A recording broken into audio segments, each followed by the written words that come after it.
next 5 years, I worked as the paper's literary editor in a big, squarish, ugly building in the Gray's Inn Road. My fellow journalists were all shaken by the year of closure they had endured and eager to get back to work. I was grateful to have an occupation that kept me busy and needed close attention. I usually bicycled to work, probably the first literary editor to do so, and those parts of the day were important to me, giving me time when I was unreachable and could think my own thoughts. My route through Camden, along Bayham Street, round Somerstown, across the Euston Road, Judd Street, past Corham Fields, and into the Gray's Inn Road became so familiar that I could do it while hardly noticing the world I was pedalling through. When the traffic became particularly menacing, I took it as a challenge, scrambling round lorries and getting along so much faster than the cars. A writer friend marvelled at the power I was to have commissioning reviews that would be going out to something like 1 million readers each week. I knew that literary pages are supposed to make bestsellers, but I wanted mine to cut across the bestseller culture, to draw attention to the unexpectedly good, the unknown writer with something new to say, the odd, the difficult but worthwhile. And whatever passion was left in me, I was passionate about making our book pages the best in the business. I started as the paper came to life again after its year out. As though to mark the end of an era, Raymond Mortimer died in January 1980. He had been joint chief literary critic of the Sunday Times with Cyril Connolly for many years.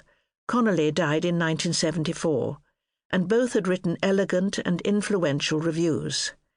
Harold Evans, our editor, had already invited John Carey to write regular reviews, to my delight, since I believed Carey's distinctly different voice was going to become more powerful still, as indeed it has done.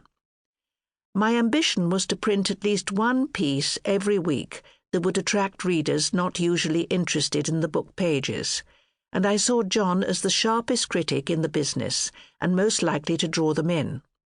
I wanted a new tone for the book pages, and also set out to bring in young contributors to enliven the paper. Julian Barnes came from the New Statesman to be my deputy, and was as congenial a colleague as I could have hoped for. He was also happy, just married to Pat Kavanagh, the formidable and beautiful literary agent, and about to publish his first novel, Metroland. We worked on the 4th floor, with windows looking west. The windows had been fixed shut because we had air conditioning and were wrenched open by our colleagues who preferred the air from outside. I liked that, and was also pleased to discover that the mansion flats next door had been lived in by Catherine Mansfield, whose biography I was again supposed to be working on. She was there from 1909 to 1911, when she was writing for magazines and published her first book, and living on the 4th floor, so I had the same westward-looking views. Both buildings have now been demolished. Inside was the familiar sight of book parcels piling up on the tables, catalogues, proof copies, letters from publishers. The literary department shared a large open-plan space with the arts department, but the literary editor was still obliged to have a lockable room in which to keep the books. It was not meant as a retreat, although I found it useful as one, but was provided because, if the books were not locked up, they would be stolen at a great rate by the other journalists, all enterprising and curious people. Many of our journalist colleagues liked to come by for a chat and to turn over a book or two, but since they reported the real world of politics, foreign affairs, wars, crime, finance and fashion, they viewed us with condescension. We were not proper journalists, we were told, but dilettantes inhabiting an ivory tower.